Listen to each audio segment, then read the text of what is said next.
Hello అండి, welcome back to our channel. ఈరోజు story చూపులు కలిసిన శుభవేళ ఎపిసోడ్ 14. ఇక స్టోరీలోకి వెళ్తే సిరి షాకింగ్గా అలానే చూస్తూ ఉంటుంది రవిని. ఏంటి బంగారం అలా చూస్తున్నావు? శ్రీదేవి మేడం నాకు హెల్ప్ చేస్తున్నారనా? రవి ఎందుకు ఇలా మాట్లాడుతున్నావు?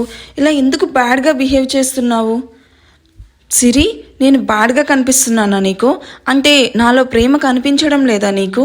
నీకు తెలుసా ఎన్ని రోజుల నుంచి నిన్ను ఫాలో అవుతున్నానో, నిన్ను కలిసి నీతో మాట్లాడాలి అని చెప్పి, నా ప్రేమ విషయం నీకు చెప్పి నిన్ను నాదాన్ని చేసుకోవాలి అనుకున్నాను. అదే పెళ్లి చేసుకోవాలి అనుకున్నాను. ఈ విషయం నీకు ఎప్పటి నుంచి చెప్పాలని వెయిట్ చేస్తూ ఉన్నానో తెలుసా? నిన్ను ఫస్ట్ టైం ఎక్కడ చూశానో తెలుసా? రవి, ముందు నా చేతిని వదులు ప్లీజ్, చాలా నొప్పిగా ఉంది. నేను చెప్పింది విను. నువ్వు వినడం లేదు కదా నేను చెప్పేది అంటూ ఇంకా గట్టిగా మెలిపెడుతూ ఉంటాడు చేతిని. శ్రీదేవి సిరిని చూస్తూ నవ్వుతూ, ఆ రవిగాడు ఎలాగో దీన్ని వదలడు. నా తమ్ముడు సేఫ్గా ఉండొచ్చు, ఇంకా లేకపోతే దాని మొహానికి నా శ్రీ కావాలా? అసలు ఆ రవిగాడు కూడా ఎక్కువే. అసలు ఏముందే నీలో? నీకోసం రవిగాడు ఎంతైనా ఖర్చు పెడతాను అంటున్నాడు. అప్పుడే అక్కడికి వచ్చిన కరణ్ సునీత శ్రీదేవిని చూసి అక్క అని పిలుస్తాడు. శ్రీదేవి కరణ్ని చూసి కంగారులో, హాయ్ రా, మీరేంటి ఇలా వచ్చారు? సునీత కరణ్ ఇద్దరు ఒకరి మొహాలు ఒకరు చూసుకొని నవ్వుకొని, వదినా ఇది షాపింగ్ మాల్. అదేరా ఎందుకు వచ్చారు అంటున్నాను. అక్క ఏమైంది? ఎందుకు అలా కంగారు పడుతున్నావు? అయినా నువ్వు ఒక్కదానివే వచ్చావా షాపింగ్కి? అదేరా, అయినా నువ్వు ఇక్కడికి చెప్పకుండా ఎలా వచ్చావు అని శ్రీదేవి అంటుంది. సునీత శ్రీదేవిలో ఏదో కంగారు కనిపించి తను చెప్తున్న వైపు చూస్తూ ఉంటుంది. తన కళ్ళతో చూసేది నిజమేనా అనిపిస్తుంది. రవి సిరి చేయి పట్టుకొని ఉండడం, అసలు రవి సిరితో ఏం మాట్లాడుతున్నాడు అని చెప్పి సిరిని పిలుస్తుంది సునీత. ఇదేంటి సునీత వాయిస్లా ఉంది అనుకుంటాడు రవి. సునీతని చూసిన సిరి మేడం అంటూ, రవి ప్లీజ్, సునీత మేడం చూస్తున్నారు, నా చేతిని వదులు. వదిలేసా కదా అని చెప్పి హ్యాపీగా ఫీల్ అవ్వకు. నీకు మ్యాటర్ అర్థమైంది కదా? సునీతకి ఈ విషయం చెప్తే నాలో ఇంకో మనిషిని చూస్తావు. నవ్వుతూ వెళ్ళు ఇక్కడి నుంచి అని రవి చెప్తాడు. అప్పటికే తన చెయ్యి చాలా ఎర్రగా కందిపోయి ఉంటుంది. కళ్ళల్లో నీళ్లు తుడుచుకొని నవ్వుతూ సునీత వాళ్ళ దగ్గరికి వెళ్తుంది. కరణ్ సిరి ఫేస్ చూసి, సిరి ఏమైంది? ఎందుకలా ఉన్నావు? ఒంట్లో ఏమైనా బాగాలేదా? అదేం లేదురా, బాగానే ఉంది. నిన్ను చూసి చాలా రోజులైంది కదా, అసలే దానికి ప్రేమ అభిమానాలు ఎక్కువ కదా, అయినా దానికి ఏం తక్కువరా? ఏమైనా అయితే చూసేవాళ్ళు చాలామంది ఉన్నారు కదా అని శ్రీదేవి అంటుంది. సిరి, మా రవి నీతో ఏంటి చాలా సీరియస్గా మాట్లాడుతున్నట్టు అనిపించింది. నువ్వే వచ్చావు, వాడు రాలేదు. ఇప్పుడే కదా అక్కడ చూశాను అంటుంది సునీత. అది రవి నేను. హాయ్ సునీ, హాయ్ బావ గారు అంటాడు రవి. అరే ఇప్పుడే చూశాను నిన్నక్కడ, ఇంతలో ఎక్కడికి వెళ్ళావు అంటుంది సునీత. ఇదిగో ఈ డ్రెస్ కొనడానికి అంటూ ఒక డ్రెస్ తీసి చూపిస్తాడు. వావ్, డ్రెస్ చాలా బాగుంది. ఎవరికిరా? నీకే, ఇంకెవరికి? వావ్, నాకా? మరి మ్యారేజ్ అయ్యి 1 మంత్ అయిపోయింది కదా, దాని సందర్భంగానే నీకు డ్రెస్ తీసుకోవాలి అనుకున్నాను. హో నిజమే కదా, అసలు తెలియకుండానే డేస్ ఇలా అయిపోతూ ఉన్నాయి అంటాడు కరణ్. మరి అదేరా, కొత్తగా పెళ్ళైన వాళ్ళకి సమయమే తెలియదులే. ఎంతసేపు కొత్త పెళ్ళాన్ని చూస్తూ ఉంటారుగా, ఇంకా కొన్ని రోజుల్లో నువ్వు కూడా మారిపోతావురా అని శ్రీదేవి అంటే, అవును మేడం నిజమే, కొందరు మనుషులు మారిపోయారు కూడా, ఇప్పుడే తెలుస్తుంది ఎవరు ఎలాంటి వాళ్ళు అని సిరి అంటుంది. రవి సిరి వైపు చూసి, అవునా సిరి, ఎవరిలో మార్పు చూసావు నువ్వు? అవునరా, నేను చూసినప్పుడు నువ్వు సిరితో ఏదో మాట్లాడుతున్నట్టు కనిపించావు. మీరు అందరూ కలిసే వచ్చారా షాపింగ్కి? లేదక్క, నేను మామూలుగానే వచ్చాను. ఇక్కడ సిరిని చూసి ఆగాను, అప్పుడే నువ్వు కూడా చూసావు.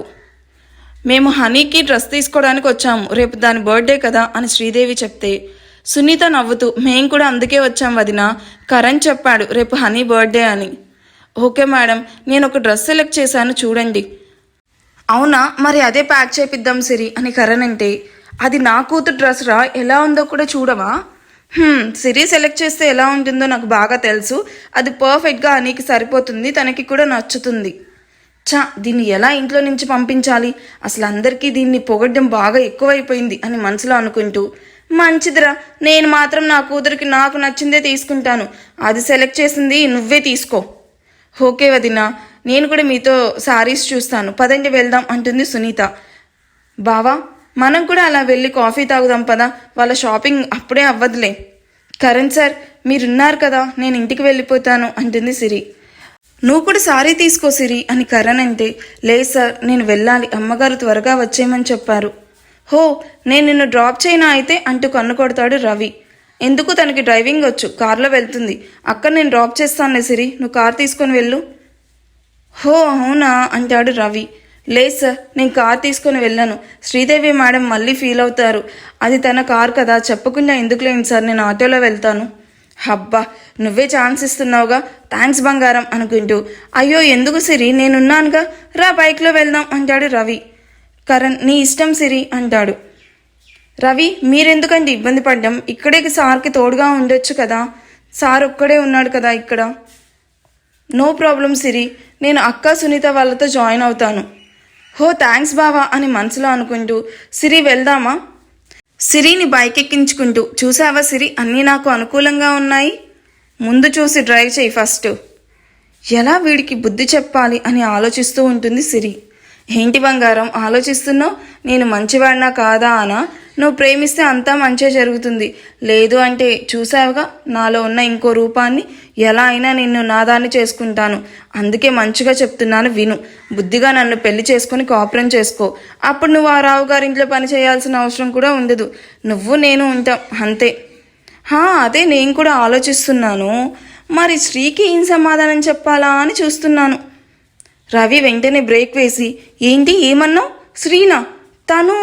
తనేం చెప్పాడు నీకు?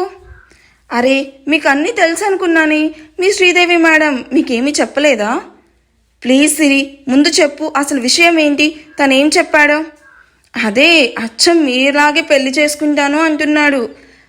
రవి కోపంతో, మరి నువ్వేం చెప్పావు? నేనేం చెప్పుంటానో ఊహించండి. సిరి ప్లీజ్ జోక్ చేయకు, నాకు చాలా కోపం వస్తుంది. అరే అవునా, కోపం వస్తే మరి మీలో ఇంకొక మనిషి వస్తాడు కదా మరి. సిరి నన్ను ఇరిటేట్ చేయకు, మరి మీకేనా ఇరిటేషన్ వచ్చేది, ఎదుటి వాళ్ళకు ఉండదా? ముందు ఆ శ్రీ ఏం చెప్పాడో అది చెప్పు సిరి. రవి నాకు ఇంతకంటే మంచి ఛాన్స్ ఉంటుందా చెప్పు, అంతటి స్టేటస్ హోదా, కొన్ని కోట్లకి వారసుడు, పైగా అందానికి అందగాడు, అమెరికాలో జాబు, పైగా నేనంటే పడి చచ్చిపోతున్నాడు, ఇంతకంటే ఇంకేం కావాలి? నాకు తనని కాదు అని చెప్పి ఆ ఇంటికి దూరం అవ్వలేను నేను, అందుకే ఓకే చెప్పాను. కానీ ఈ విషయం శ్రీదేవి మేడంకి తెలిసే, మరి ఎందుకు నీకు చెప్పలేదబ్బా? హో చెప్తే తన షాపింగ్ తనే చేసుకోమంటావనుకుందేమో, ఆపు ఇంకా అని గట్టిగా అరుస్తూ బైక్ని తోసిస్తాడు రవి. సిరి మనసులో నవ్వుకొని, రవి నన్ను నీతో ఆ శ్రీ చూస్తే ఇంక నీ పని అంతే, పో ఇంకా ఎప్పుడు నాతో మాట్లాడుకు, ఏదో ఇంకా నేను మంచిదాన్ని కాబట్టి అందుకే ఈ విషయం తనకి చెప్పనులే. రవి కోపంతో, సిరి నువ్వు చెప్తుంది నిజమేనా, లేక నన్ను వదిలించుకోవడం కోసం ఇలా చెప్తున్నావా? ఇదంతా అబద్ధమని తెలియాలి, అప్పుడు చెప్తాను నీ పని. నీ మీద ఒట్టు రవి, నేనెందుకు అబద్ధం చెప్తాను, నా సంగతి తెలుసు కదా నీకు, నేనెందుకు అబద్ధం చెప్తాను చెప్పు, అంత నమ్మకం లేకపోతే రేపు బర్త్డే పార్టీకి వస్తావుగా, అప్పుడు చూడు. చూస్తానే. ఓకే బాయ్ రవి అంటూ నవ్వుకుంటూ వెళ్ళిపోతుంది సిరి. ఇంటికి వచ్చిందే కానీ మనసులో చాలా భయంగా ఉంది. రవి అసలు అలా ప్రవర్తిస్తాడని అస్సలు అనుకోలేదు. అసలు మనసులో ఒకటి బయట ఒకటి కనిపించే వాళ్ళతో మనం దూరంగా ఉంటేనే మంచిది. కానీ రవిని భయపెట్టడానికి శ్రీని పెళ్లి చేసుకుంటా అని చెప్పాను, కానీ శ్రీ రవి కన్నా చాలా బెటర్లా కనిపిస్తున్నాడు. నేనేంటి ఇలా ఆలోచిస్తున్నాను, అసలు ఇద్దరూ ఒకటే, ఎవరికి నా ఇష్టంతో పని లేదు. ఇప్పుడు ఆ శ్రీకి నేను ఏం చెప్పాలో ఏంటో ఏమీ అర్థం కావడం లేదు. అయ్యో నా మైండ్ పోయేలా ఉంది, కళ్ళు మూసుకొని 1 గంట సాంగ్స్ వింటే కానీ నా మైండ్ సరిగ్గా పనిచేయదు. ఇప్పటికైతే అదే మంచి పని అనుకుంటూ, అక్క అక్క అంటూ కిట్టు వస్తాడు.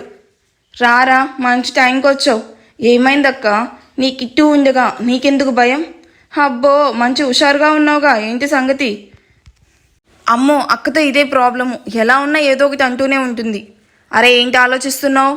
ఏం లేదక్క, కానీ నువ్వే చెప్పు, ఏంటి బావని వదిలి అప్పుడే వచ్చేసావు అంటూ నాలుగు కొరుక్కొని, అదే అప్పుడే వచ్చేసావేంటక్క? చూస్తూనే ఉన్నానురా అంటూ చెవి మెలిపెట్టి, ఎవడు నీకు బావా? మొన్న ఆయన ఇంటికి వచ్చిన దగ్గర నుండి చూస్తున్నా, బావా అంటూ మొదలు పెడుతున్నావు. అక్క నువ్వే కదా ఆయన అన్నావు, మరి నీకు ఆయన అయినప్పుడు నాకు బావే కదా. ఏంటి అక్క కూల్, ఏమైంది, ఎందుకలా కోపంగా ఉన్నావు? సార్ ఏమైనా అన్నారా? కళ్ళు పెద్దవి చేసి చూస్తూ, అంటే సార్ ఏదైనా అంటాడా అని ముందే తెలుసా నీకు? అబ్బా నేను ఊరికే అన్నానులే అక్క. అంటే సార్, అరే నువ్వు నోరు మూసుకో, ముందు వచ్చిన పని చెప్పు. నాకేం పనిలేదు, స్కూల్ నుంచి వెళ్తూ ఉంటే నువ్వు కనిపించావు, ఇలా వచ్చేసాను. సరే ఏమైనా తింటావా మరి? పో అక్క, ఆ రోజు కూడా అలాగే ఊరించి నువ్వు గుడికి వెళ్ళావు, ఇంకా అక్కడే ఉండిపోయావు. సారీరా, ఆ రోజు అనుకోకుండా అక్కడికి వెళ్ళాల్సి వచ్చింది, అందుకే వెళ్ళాను. సరే అక్క, ఇప్పుడు నీకేమైనా తినాలని ఉందా? అవునరా, ఎందుకో తెలియదు, నాకు బాగా కోపం వచ్చినప్పుడు ఎక్కువ ఫుడ్ తినాలనిపిస్తుందిరా అంటూ నోరు తెరిచి చూస్తూ ఉంటాడు కిట్టు. అరే ఇంకా నోరు మూసుకో, దోమలు దూరుతాయి, అసలే దోమలు ఎక్కువగా ఉన్నాయి. ఇదేం అలవాటు అక్క, ఎవరైనా కోపం వస్తే అసలు తినడం మానేస్తారు కదా. ఏమోరా, నువ్వు వెళ్ళి ఏదైనా తీసుకురా. అక్క ఇప్పుడు బయటికి వెళ్ళి తేలేనులే కానీ స్విగ్గీలో ఆర్డర్ చేద్దాం, చెప్పు నీకేం కావాలి అంటూ బయట పెట్టిన బ్యాగ్ తీసుకొచ్చి అందులో ల్యాప్టాప్ తీస్తాడు. ఈసారి సిరి అని నోరు తెచ్చి చూస్తూ ఉంటుంది. అక్క నువ్వు కూడా నోరు మూసుకో, అసలే తల మీద ఒక్కటి పీకి రే నీకు ఈ ల్యాప్టాప్ ఎక్కడిదిరా అని అడుగుతుంది సిరి. చచ్చాను, కొంచెం కూడా ఆలోచించకుండా అక్క ముందు ల్యాప్టాప్ ఓపెన్ చేశాను. అరే నిన్నే అడిగేది, చెప్పు ఇది ఎక్కడిది? ఏదో ఒకటి చెప్పాలి, బావిచ్చాడని చెప్తే కోపంతో పగలగొట్టేస్తుంది కూడా. వామ్మో జాగ్రత్తగా ఉండాలి ఇప్పుడు. అది మా ఫ్రెండ్ది, నా బ్యాగ్లో పెట్టేసిందిలే. పెట్టిందా అంటే అమ్మాయా? అబ్బా అక్క, అది మా ఫ్రెండ్దిలే, వాళ్ళ చెల్లి పెట్టింది నా బ్యాగ్లో. సరేనా, ఇంకేమైనా డౌట్స్ ఉన్నాయా? సరేలే, మరి దీని లాక్ నీకు తెలుసా? హోరి దేవుడా అక్క, దీనికి అసలు పాస్వర్డే లేదు. ఇదిగో చూడు, ఓపెన్ అవుతుంది. సరే, నేను ఇక్కడే ఉంటే నా బుర్ర తినేస్తుంది, కానీ మా ఇంటికి వెళ్ళిపోతా. అక్క నేను ఆర్డర్ ఇచ్చాను, వచ్చేస్తుంది. ఈ లోపు నేను వెళ్ళి ఫ్రెష్ అయ్యి వస్తాను. బాయ్ అక్క. సరేరా, త్వరగా రా. మళ్ళీ ఎందుకక్క? ఏం లేదులేరా, అలా మన సరోజ షాప్కి వెళ్ళేసి వద్దాము. సరోజ షాప్కా? అవునరా, అక్కడ ఒక బొమ్మ కొనాలి. బొమ్మ ఎవరికి? చిన్నపిల్లలు ఎవరున్నారక్క బొమ్మలతో ఆడుకోవడానికి? రేపు మా హనీ పుట్టినరోజురా, తన కోసం. కిట్టు నవ్వి, అక్క నువ్వు ఇంకా ఎదగాలి. హే మరి ఇప్పుడు బొమ్మలతో ఎవరు ఆడుకుంటున్నారు? నాకు తెలిసి తనకి మంచి ల్యాప్టాప్. ఏంటి? సారీ, నేను మొన్న చూశాను నా ఫ్రెండ్ ఇంట్లో, చాలా పెద్ద టెడ్డీ బేర్ అలాంటి బొమ్మలు అయితే ఆడుకుంటారక్క. ఈ మధ్య ఎక్కువ అమ్మాయిలు అవే ఇష్టపడుతున్నారు. నువ్వే కదరా ఇప్పుడే బొమ్మలు వద్దు అన్నావు. అవును, ఆ సరోజ దగ్గర బొమ్మలన్నీ చాలా ఓల్డ్ మోడల్ అక్క, అవి అసలు పిల్లలు ఆడుకునేవే కాదు. ఇంకా తను ఊరి పక్కన జాతరలో అమ్ముతారు కదా, అలాంటివి ఉంటాయి అక్కడ. అవి గిఫ్ట్ ఇస్తావా? అసలు ఆ గిఫ్ట్స్ మీ ఇంట్లో వాళ్ళకి నచ్చుతాయా? వాళ్ళ స్టేటస్కి అసలు అవి సూట్ అవుతాయా? ఓర్ని, నువ్వెప్పటి నుంచి ఇలా ఆలోచిస్తున్నావురా? కిట్టు నవ్వుతూ, థ్యాంక్స్ అక్క. థ్యాంక్స్ ఎందుకురా, నన్ను పొగిడేవు కదా అందుకే. ఏడ్చావులే కానీ ఆ బొమ్మ ఏదో కొందాం, తొందరగా రాపో. అక్క రేపు నేను కూడా రానా పార్టీకి? నువ్వెందుకురా, అదేదో ఉన్నవాళ్ళు చేసుకునే పార్టీ, మనం వెళ్తే. అక్క ప్లీజ్. సరేలే తీసుకువెళ్తాను, కానీ అక్కడ పిచ్చి పిచ్చి వేషాలు వేయకుండా బుద్ధిగా ఒక పక్కన నిలబడి ఉండాలి, అంతేగా నువ్వు చెప్పాలనుకుంది. హే నిన్ను అంటూ కిట్టుని కొడుతూ తిరుగుతూ ఉంటుంది నవ్వుతూ. తిరుగుతూ పడిపోయే టైంలో శ్రీ వచ్చి పట్టుకుంటాడు. ఈ ఎపిసోడ్ ఎలా అనిపించిందో నాకు కామెంట్ చేయండి. ఎపిసోడ్ నచ్చితే ప్లీజ్ లైక్ చేసి హైప్ ఇవ్వండి. Thank you for watching. Bye.